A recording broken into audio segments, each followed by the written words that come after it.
Welcome to Fred Talks. So, big idea. That's the holy grail of preaching. That's the part that we need to really work on the most. And I think in some ways it's the most difficult to find. It requires a lot of thinking, a lot of wordsmithing, a lot of, first draft, second draft, third draft to get it right. But let me summarize by saying a big idea has two parts, a subject and a complement. And here are the main things to keep in mind for subject and complement. Number one, there's only one subject, not two.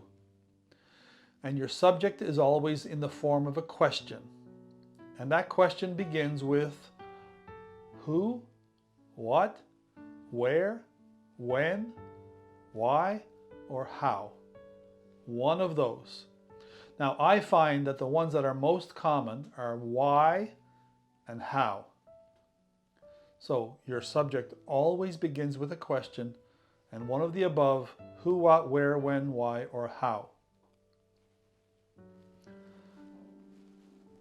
Your complement is the answer to the question.